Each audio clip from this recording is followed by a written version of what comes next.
Bonjour, bonjour. Et ben déjà, en tout premier lieu, je voulais vous souhaiter à tous, tous ceux qui me suivent, une bonne année 2017. Et puis tout ce qui va avec, comme vous savez, hein, la santé, toutes ces choses-là. Là, vous voyez, je vous fais un petit décor autour de ce qu'il y a autour de chez moi, vous voyez, hein, des champs, de la forêt.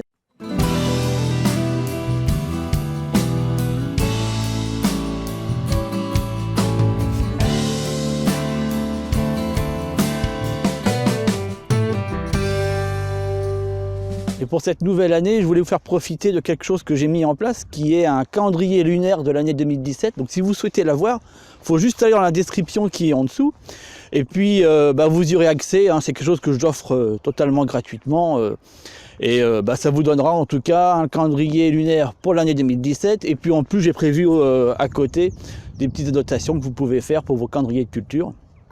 Donc voilà, donc n'hésitez pas à aller le prendre. C'est quelque chose que j'ai fait entièrement, donc c'est avec mes propres calculs scientifiques, si on peut dire ça comme ça. Et en tout cas, voilà, ça permettra de pouvoir cultiver toute cette année. Là, je voulais profiter de de ce petit décor pour vous faire comment vous dire ça, faire un petit additif à des choses que j'ai déjà mis en place sur ce que je vais appeler le mulch et plus précisément la couverture végétale. Alors bon, là, comme vous pouvez voir, là on est sur des champs, alors c'est pas pour critiquer, hein, je suis jamais, j'évite en tout cas, je trouve que c'est un peu stupide d'être dans la critique, vous voyez, critique pure, etc., c'est un peu ridicule. Mais bon voilà, là on est sur des champs, là ici actuellement ce qu'ils font, c'est essentiellement de la culture, comment vous dire, de la culture céréalière. Donc c'est blé, voilà, essentiellement c'est blé, maïs et puis orge avoine, c'est ce qu'ils font ici. Ce qui était intéressant, là ça apparaît plus, mais ils avaient mis de la facélie à l'automne. Bon, après ils ont retourné l'histoire. Bon, après c'est voilà. Mais donc du coup, notre sujet du jour va être sur la couverture végétale et j'ai apporté voilà, un petit peu plus d'éléments par rapport à ce que j'avais déjà précisé dans une autre vidéo où j'avais parlé de la couverture végétale.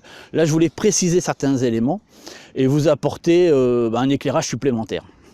Alors, je me suis fait quelques notes parce que j'ai une mémoire qui est ce qu'elle est, et je ne me rappelle pas forcément de tout. En tout cas, je ne veux rien oublier, c'est surtout ça. Dans cette histoire-là, l'idée, elle est de permettre une fertilisation des sols. Donc cette couverture, en définitive, comme j'ai déjà expliqué plein de fois, mais c'est un petit peu comme ce que je suis actuellement. Vous voyez, là, je suis en hiver, je crois qu'il fait -1 ou -2, je ne sais plus exactement. Et bon, du coup, j'ai un manteau, vous voyez, je ne suis pas torse nu. On pourrait toujours.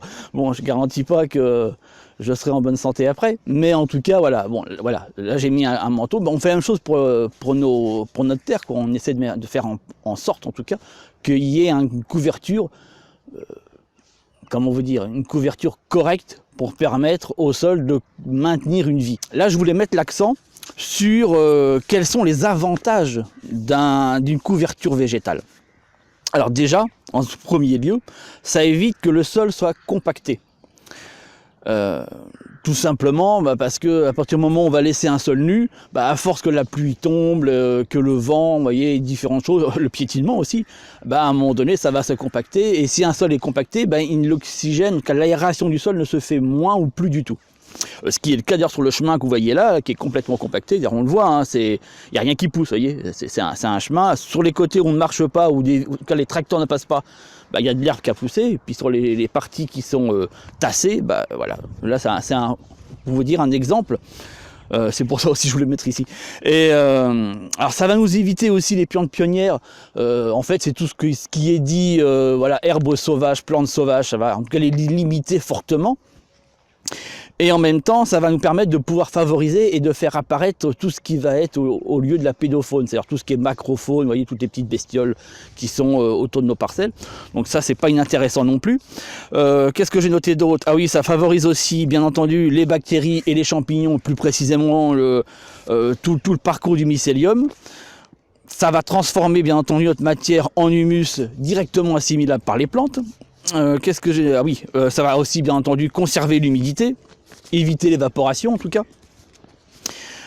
Éviter bien entendu l'érosion des sols, ça j'en ai parlé juste en amont par rapport à la pluie, le vent, parce que forcément si le terrain est en pente, autant vous dire que ça va vite partir. Mais voilà, ça permet en tout cas d'éviter que la terre se draine ni plus ni moins, surtout si vous faites des buts. Et puis pour finir, j'ai noté, oui, ça évite aussi les gros écarts de température. Ça veut dire quand il fait très chaud, que la terre se sèche, vous voyez, se craquelle. Et puis aussi, là c'est le cas actuellement, ou aussi quand il fait très froid, éviter bien entendu que le sol gèle complètement et se craquelle aussi inévitablement. Et en même temps, quand il fait très froid, ça permet aussi, cette couverture végétale, de maintenir quelque part, même si elle reste quand même en dormance, la faune qui va être présente sur nos parcelles. Alors, il y a malgré tout un inconvénient. Et celui que j'ai noté, si on peut dire que c'est un inconvénient, j'en suis pas certain. Mais moi, en tout cas, pour moi, j'ai pas trouvé que c'était un inconvénient. Peut-être pour vous, c'est le cas. Mais ça va être tous les rongeurs, tout ce qui va être mulots, souris, qui vont, vu qu'il y a pas mal de vie là-dedans, ils vont chercher à y faire des petites galeries, vous voyez, et puis à se mettre en dessous. Alors, pour certains, précisément les campagnols, ils vont manger les racines. Moi, j'ai pas de campagnol, donc j'ai pas ce souci-là, et j'ai pas de culture qui disparaissent dû justement à ces rongeurs. Donc, hormis le fait qu'ils font quelques galeries, et encore, c'est pas énorme non plus, ça me dérange pas plus que ça. Mais bon, ça peut effectivement être un inconvénient. Et puis surtout, l'inconvénient majeur qui peut apparaître, c'est les limaces. Parce que là, pour le coup, vous créez un vivier pour les limaces, puisque c'est tout le temps humide en dessous. Voilà un petit peu les deux éléments. J'essaierai de revenir sur une autre vidéo sur comment justement faire avec ce souci, si ça peut en être un, de limaces. Moi, il y a des éléments que j'ai mis en place. Il me semble en avoir parlé, mais je suis plus certain. Donc, je pense que je referai une vidéo sur cette question de la limace précisément, pour essayer de vous donner quelques astuces et quelques petits tuyaux. Parce que moi, j'en ai toujours un petit peu, beaucoup moins qu'avant, mais j'en ai toujours un petit peu. Je fais avec, voilà. Mais je vous expliquerai un petit peu comment j'ai mis ça en place. Alors, comment vous expliquer ça? Il y a pas mal de vidéos que j'ai pu voir, dans laquelle on dit couverture végétale, quelle matière utiliser. C'était là-dessus où je voulais vraiment mettre mon petit point. Où certains vont noter qu'ils utilisent de la paille de blé parce que c'est ce qu'il faut utiliser. D'autres vont noter que non, il faut utiliser du foin parce que clairement c'est ça qu'il faut utiliser. Alors moi j'ai une autre approche sur cette question-là, clairement. Cette approche-là, moi je pars du principe que mettez comme couverture végétale ce que vous avez à disposition, soit sur votre terrain ou à proximité. Moi j'ai des cultures céréalières qui sont autour.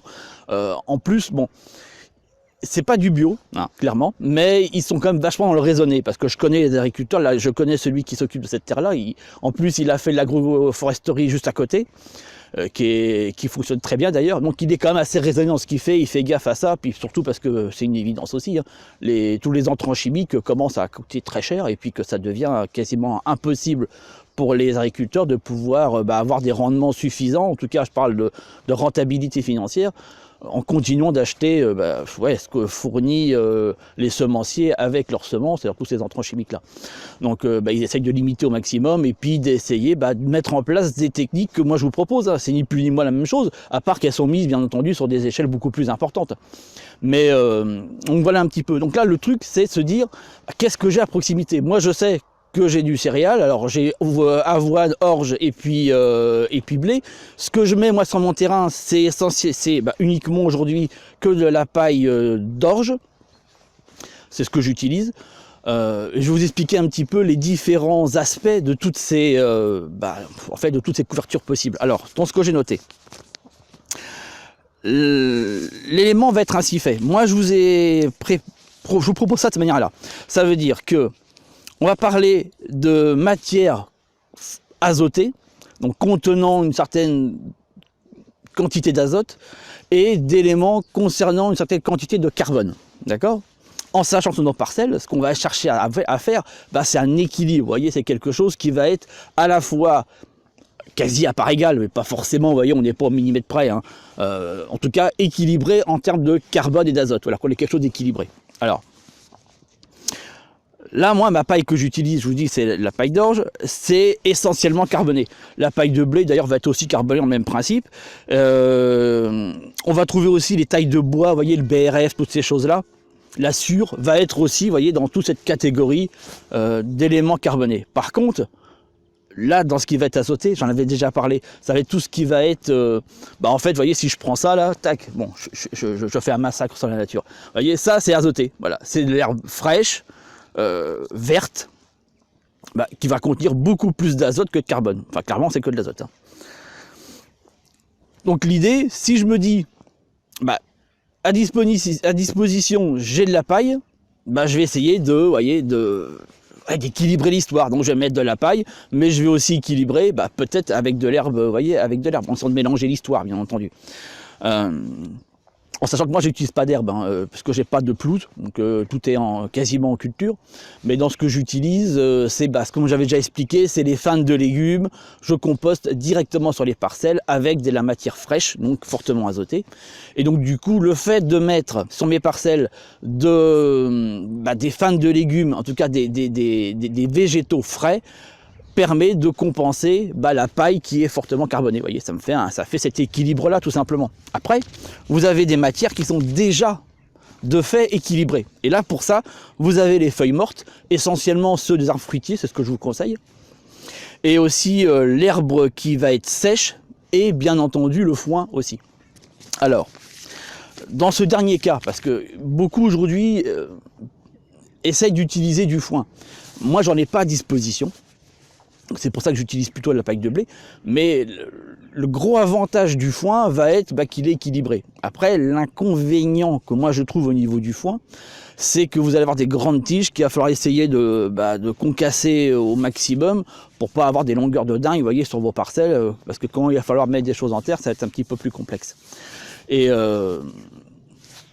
puis après le foin, la quantité qu'il faut, soit vous le produisez vous-même, là il faut avoir une prairie, on vous dire que tout le monde n'en a pas, et puis si vous l'achetez, clairement le foin, enfin en tout cas pour moi ici, les bottes de paille, je les touche à 2 €, vous voyez, le foin il est à 5 €, vous voyez un petit peu la différence, donc c'est quand même, voilà, c'est assez conséquent, pour en plus, vous voyez, en définitif, le fait d'utiliser cette matière carbonée n'est pas compliqué en soi puisque j'équilibre derrière.